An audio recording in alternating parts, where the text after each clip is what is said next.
What's up, y'all, and welcome back to Found Bytes, a game review series.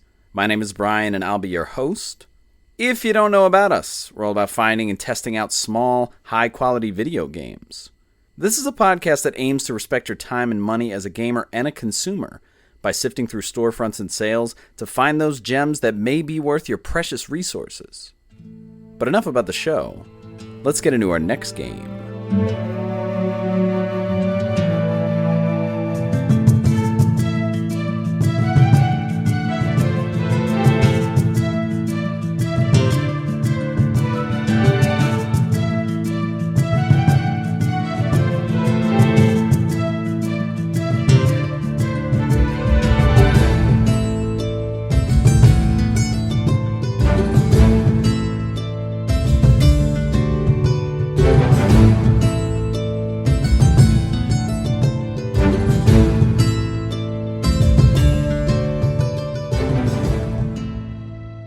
Pirates Outlaws is the game for this week's episode.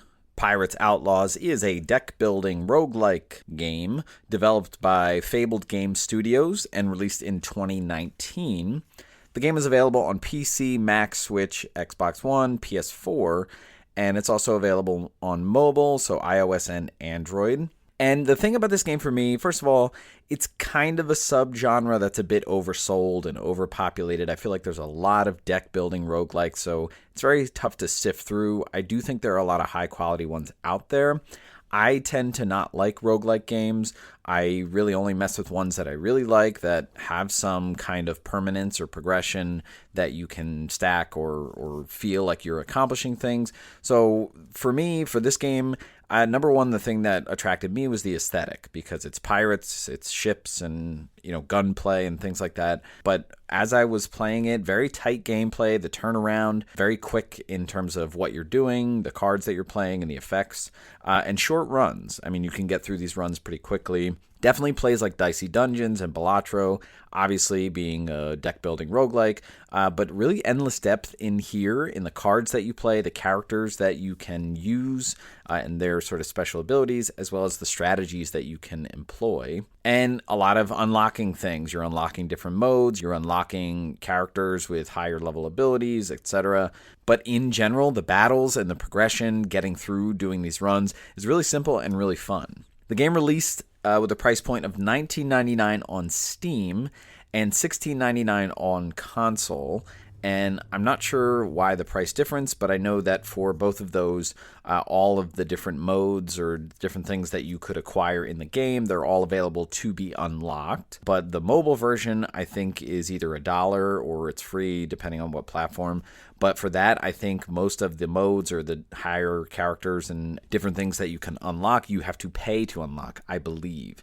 Runtime of the game, it's always tough with games like this. I mean, you can get through one actual run in like less than an hour, probably less than a half hour, depending on how far you get, but they are limited. But I've put about 15 hours in just myself, and I definitely haven't gotten like half of the things that you can collect. So to really get everything in this game, I don't really know how long it would take you, but it's definitely one of those endless games. And the developer we talked about, Fabled Game Studios, they're a small team out of Shenzhen in China. And right now I think they're working on Pirates Outlaws 2, but they've also made a game called Spirital. I don't really know it, but it looks interesting aesthetically. But it's really interesting to see these games out of China, whether you're paying full price for it or free to play on mobile, definitely have some staying power.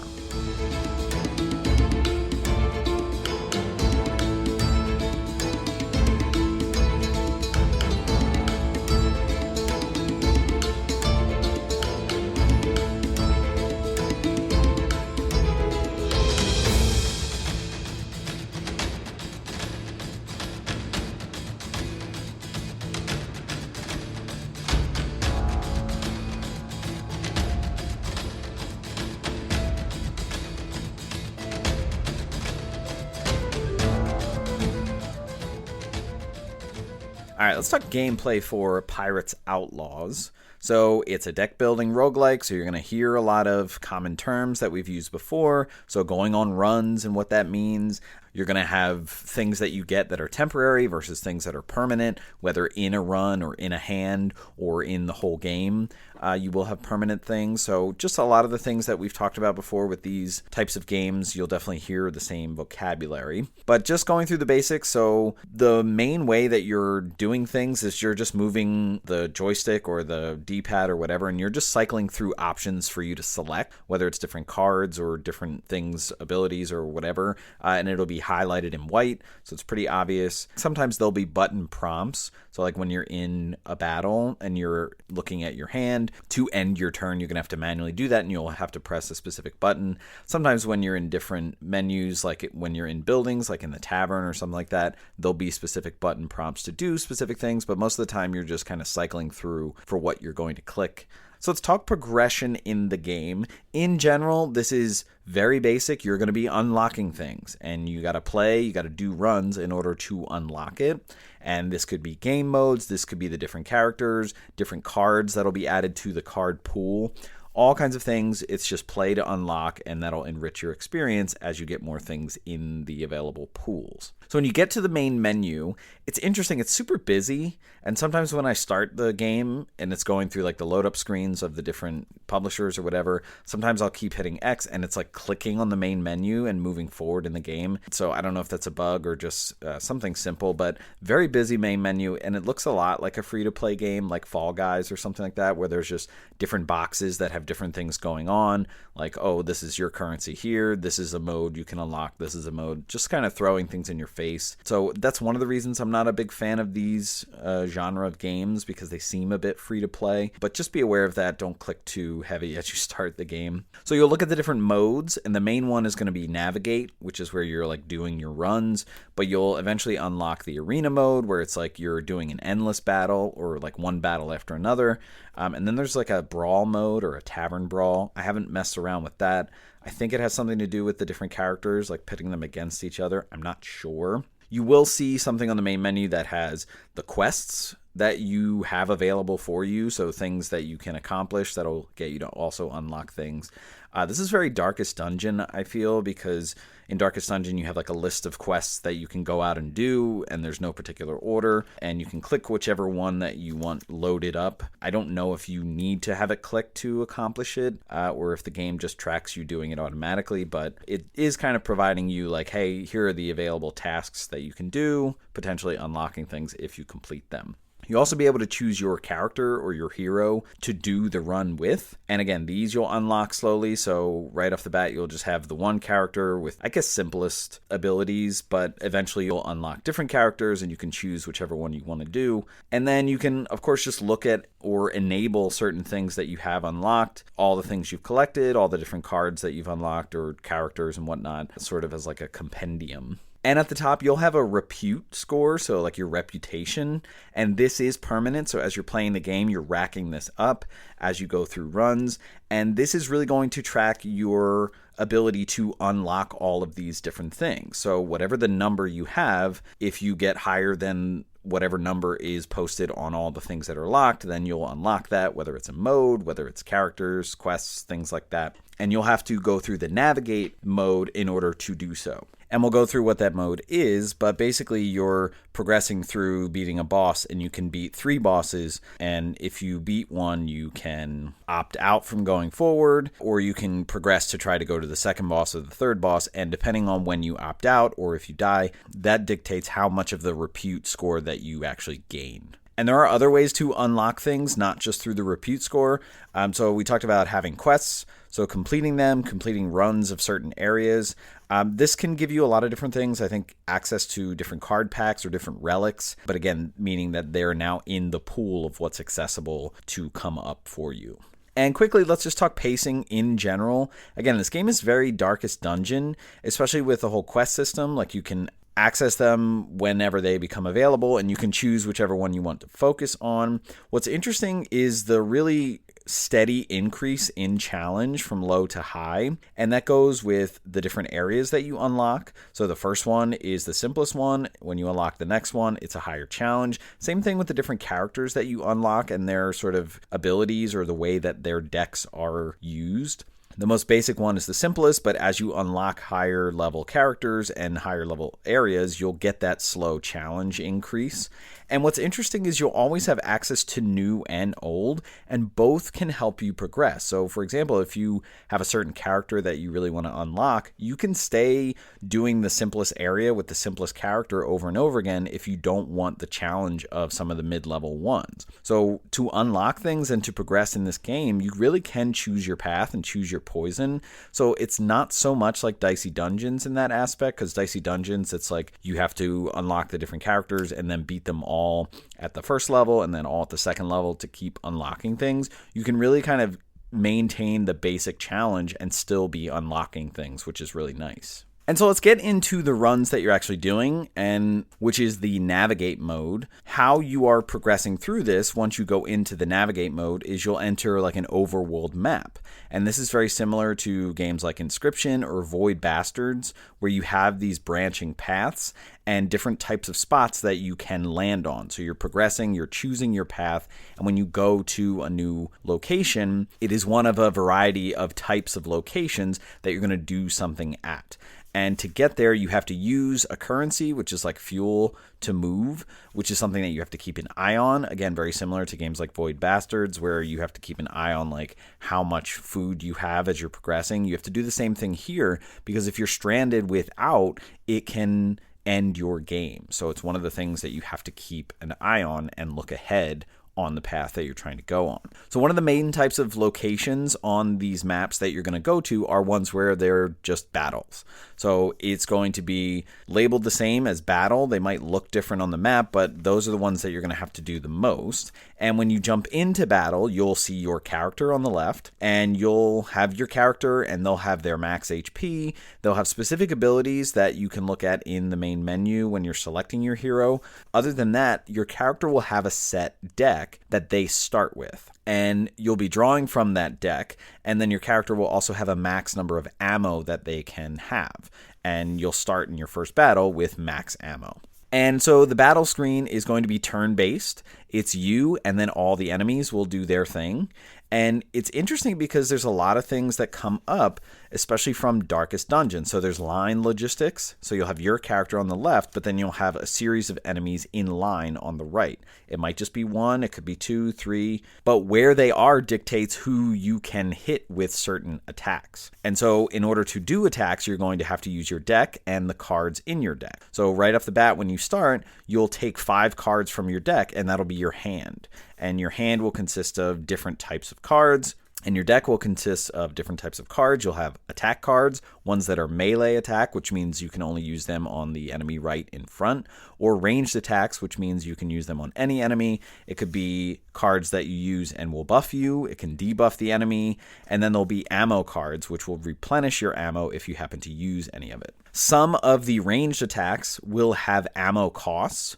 But again, they're ranged, so you can use them on any enemy, and they'll be like a 1 or a 2 or a 3 or so on up in the top left corner inside the symbol for ammo. If you don't have that ammo, you won't be able to use that, but if you do, you'll use the ammo, so that'll tick off of your ammo. And what's really nice is on your turn, you can use any amount of cards that you have. So if you have all the ammo or all the requirements, or if you happen to have all melee attacks, you can use them all in your one turn, and then you'll do whatever damage that happens. Any card that you use will go in your discard pile, and any card that you don't use and you manually end your turn with still in your hand will also go into the discard pile. And what's interesting is you're going to kind of be rinsing and repeating, because at the end of your turn, because at the beginning of your turn you'll draw a fresh hand, and if you don't have enough cards, your discard pile will just shuffle back into your deck. So you're constantly cycling through your cards, and it's going to happen a lot, especially in the beginning, because you only have like 10 cards in your deck to start. And once you're in battle, the goal is to kill all the enemies and you'll win. And what's really nice is there's full transparency. So as you jump into battle, you'll see all the enemies max health. You'll always see the enemy's next move, with some kind of symbol. Like if there's an up arrow, that means they're going to buff themselves or other enemies. If there's a down arrow, that means they're going to try to debuff you. If they're going to attack you, they'll have some kind of symbol, but then a number, which will be how much damage. So it's really nice because that can help you strategize and plan ahead. If you know who's going to attack, who's going to buff, who's going to debuff, that would dictate like, okay, let me kill this enemy because they're going to damage me and I don't have enough health, so on and so forth. And again, this gets to be rinse and repeat. Some of the early battles are pretty basic. You're just trying to kill all the enemies, but then you really have to strategize because some of them will have high HP and you're really going to have to pace yourself and the cards that you have in your hand. Some of the advanced things that'll come up. So some of the cards are basic, like 5 melee damage to the enemy in front, but some of them might have melee damage or range damage to multiple enemies. Some of them might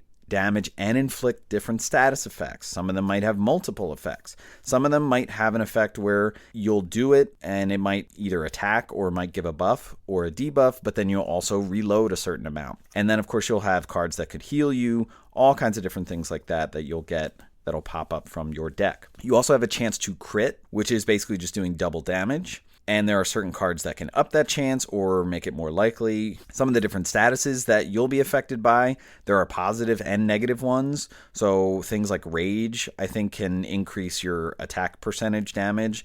Dodge means that any enemy that's attacking you has a 50% chance of missing. The debuffs, Blind, Weaken, Injure, these can be applied to you or the enemies, as well as some of the buffs. So everything kind of goes both ways. What's also nice is there's armor. So you and the enemies can gain armor, and what that allows you to do is just absorb that many damage. So, for example, if you are able to apply 10 armor to you and the enemy is going to damage you 8, then you'll have 2 armor left over and all your HP will remain intact. Some of these effects will have counters, meaning like whatever number is with the symbol, that's how many turns you have it left for.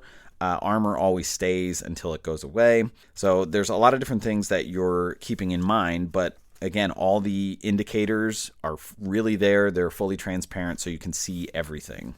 Some of your characters will have different abilities. So for example, the main character that you start with, every turn they will reload 1 ammo. That's something that is not automatic for every character, so you need to be mindful of that. Some of them you'll have to rely on your cards to reload ammo. And as you're getting into the pace of battle, it's really fun and interesting because it's very quick with the cards. Like you can use the cards very quickly. Like the inputs for them can go back and forth. Sometimes if you do it too fast though, like it won't register and the card will just sit there. So you'll have to like press it again. So there's a little bit of jankiness there, but it really is refreshing how quickly you can just apply exactly what you want to do.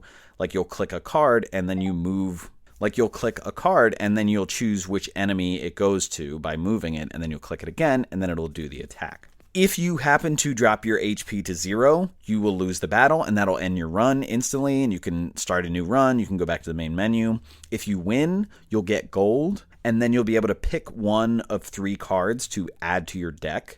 Which is nice. So you get to choose sort of your rewards and there's full transparency.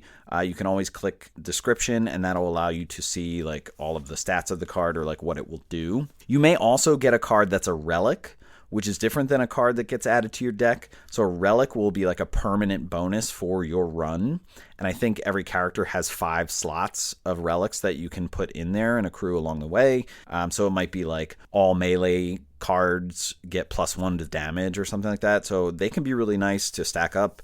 And then once you're done a battle, you'll go back to the map screen, choose where you're going next. So some of the other locations you can go to, some of them are event spaces.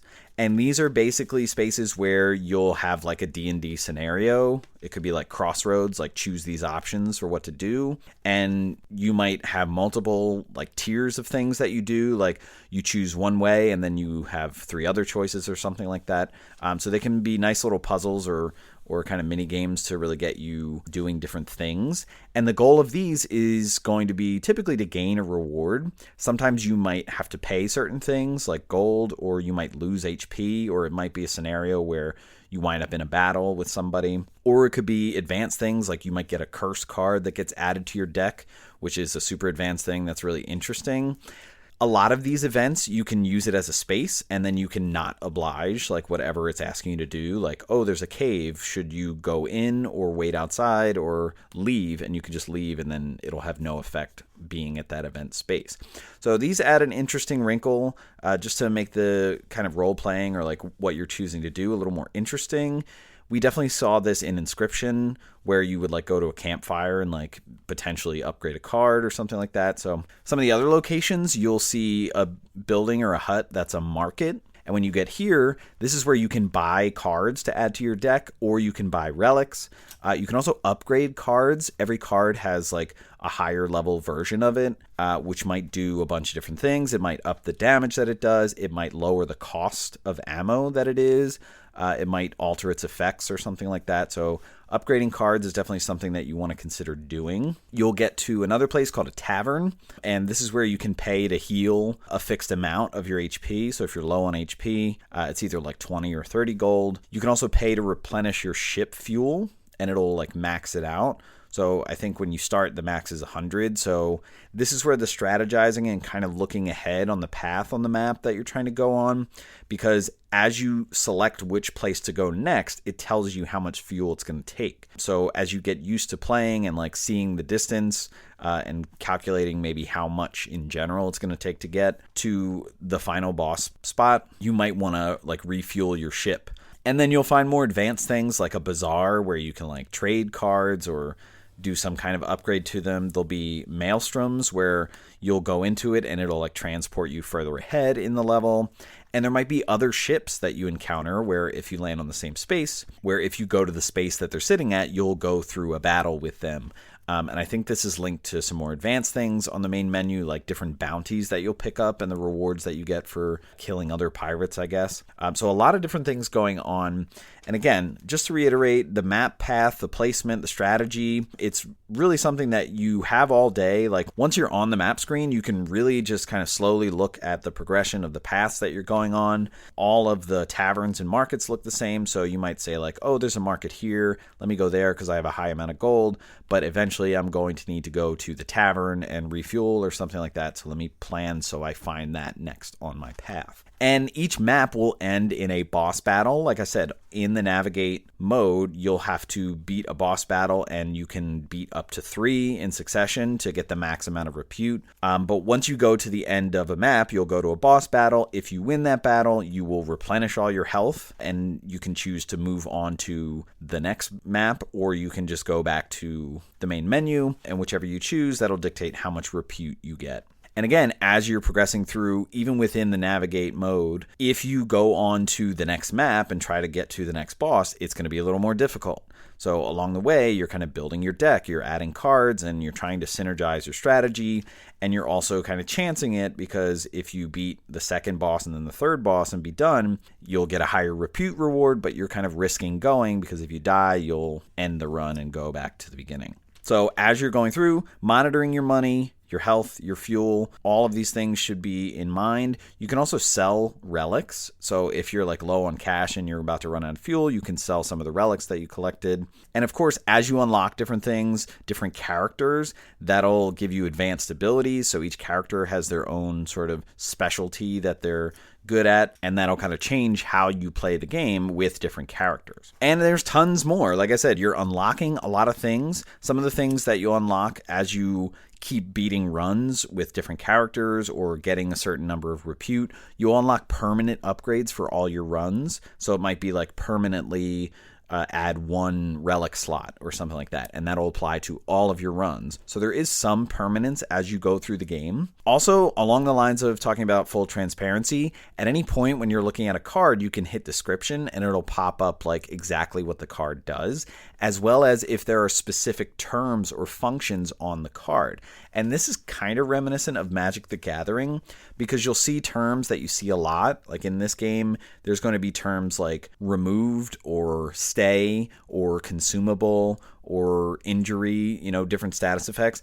And at any point, you can click glossary, or in battle, you can hit options and go to the glossary, and it will tell you exactly what all those terms mean.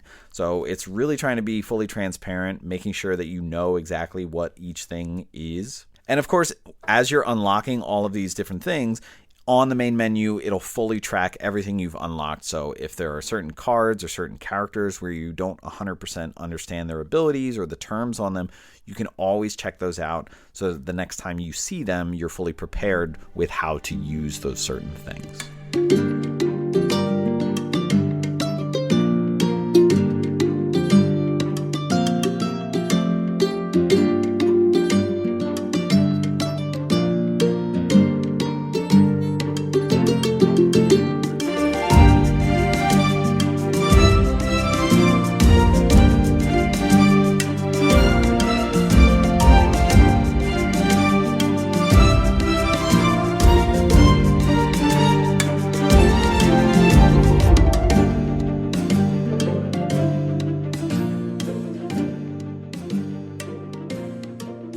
Alright, let's talk vibe for Pirates Outlaws. And let's start with the visuals. So this is a very simple visual palette that you're going to see. I've often explained things as like construction paper aesthetic, where like different features of whether it's characters or whether it's scenery or stuff like that, like kind of like pasted on, but it has like clean, sharp edges, almost like a cell shadedness to it, but similar to things like Dicey Dungeons. But the color palettes and the contrast of the different features remind me a lot of cell shaded games like Jusant, definitely in 2D here, not like that 3D kind of geometric shaping. Colors that you're going to see, so a lot of beiges and pale blues reminds you of sea and sand, but also browns, obviously like the wood of things or the different clothing that you'll see. But there are definitely some color pops or standouts, like especially in the relics, they'll have like yellows and reds that pop, as well as when you go in the tavern or in the market, the gold like piece icons and things like that, there'll be a lot of drastic color pop, which is nice. The environments, again, similar colors. So because of the aesthetic, like you'll have islands and ships, and they're going to have their blues of the ocean and like the beige or the green of the land. Minimal variation in terms of the overworld. Like as you're looking at the path to go on, like the different spots that are battle spots, they all kind of look the same. It just looks like a rock or an island that you're going to go to. And then around you, you'll have the water of the ocean, so that'll pretty much look all the same. And then the different buildings that you see, they're pretty consistent, and I think that's helpful visually because you know when there's a tavern, like you know what a tavern looks like. So if you see it, even a glimpse of it on the map, you're like, okay, I know that there's a tavern over here on this path. The different characters that you're going to see, again, very simple, kind of no faces. It reminds me a lot of Inside, like there's no eyes or nose or anything like that, but there is facial hair and accessories, so you will see who has a beard, who's wearing a bandana, and the different clothing that you'll see, whether it's vests or, you know, the pants or the puffy white shirt or whatever. And what's really nice visually is the battle animations. So whenever you use a card that is like removed from your deck, you'll see it ripped in half. The different attacks, like you'll see your character, like, you know, when there's a melee, like they'll kind of shoot forward a little bit, and then if an enemy is hit, they'll get knocked back. So it reminds me a lot of Darkest Dungeon when you do a certain attack and like it's almost like they push on each other, like whoever's attacking pushes forward, whoever gets hit pushes back. And then we talked about like quickly using cards in succession. So just like as you're using cards, as you're doing your attacks, things happen very quickly and almost nonchalantly. Like the resolutions of these cards, like you can really hit them rapid fire. And I like that the animations kind of speed up with the pace that you're doing it. In terms of themes and setting, we're already kind of talking about it. It's pirates. So everything is pirates, the ships, the sea lingo that whoever is using, the cards that you're using, like the different attacks are very pirate based. The weapons that each character has are pirate based. They look pirate based, as well as like an infusion with like Lovecraft or Eldritch. So it's almost like pirates, but then like the open sea, like the Kraken and all this stuff. So all of those aspects, as well as the enemies that you'll start to see, really getting into supernatural stuff, like things with tentacles, but also like different undead things or ghosts or, you know, skeletons. So it really kind of runs the gamut of like pirates at sea, but also these supernatural elements kind of creeping up. And finally, in terms of audio, I really like the music in this game. It's fun, it's fast-paced, and it's very on par with the theme because it's all like guitars, like acoustic guitars or lutes. Battle themes are like fast-paced, like almost medieval or like on the high open seas, like British Navy. And then when you're in the tavern or the market, it's like a slower kind of bardic-like strumming of the guitar or of the lute. So I really like that. It really sets the aesthetic and complements it pretty well, as well as some of the sound effects. I really like the sound effects. It's really on par with a lot of the battle animations, like things happening quickly. If you shoot a gun, you hear the shot. If you throw a bomb, you'll hear the explosion. Again, very Darkest Dungeon, and I think the little details there really immerse you in the aesthetic, in the pirates and being on the open sea and yar and all that. And it's just really satisfying to have all of that come together.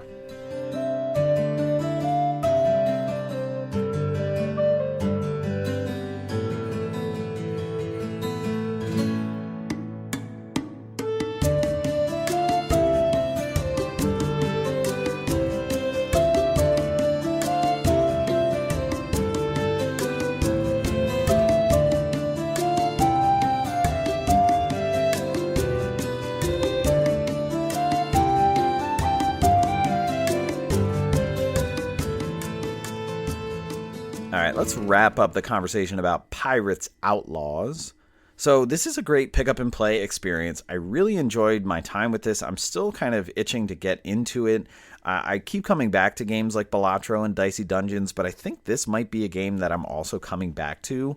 And I'm a big fan of those big market games, like Balatro was up for Game of the Year. Dicey Dungeons got a lot of popularity.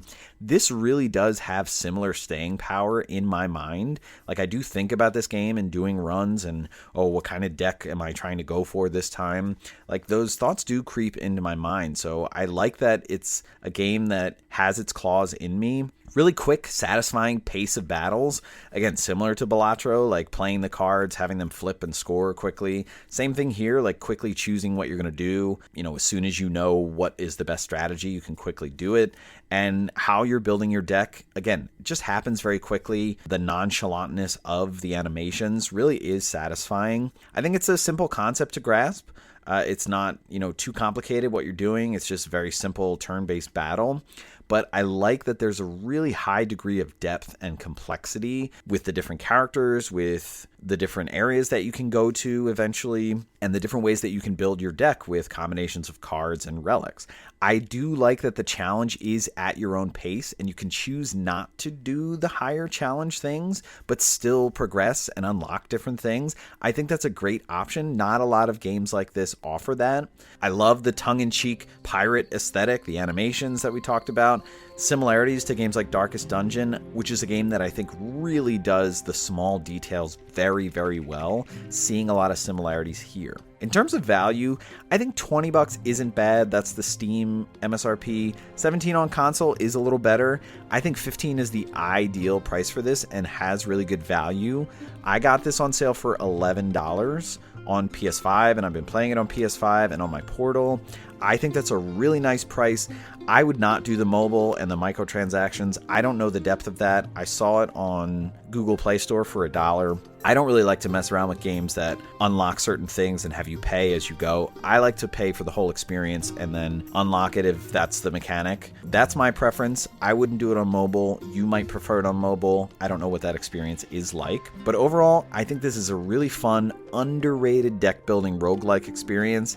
And I know that the subgenre is overflooded, and I don't play a lot of these games, but I really like this game, and I think it matches up with the top games like Dicey Dungeons, Balatro, and so I highly recommend this game.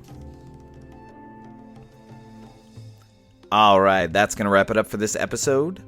Stay tuned for our next episode to see what new game we found for you.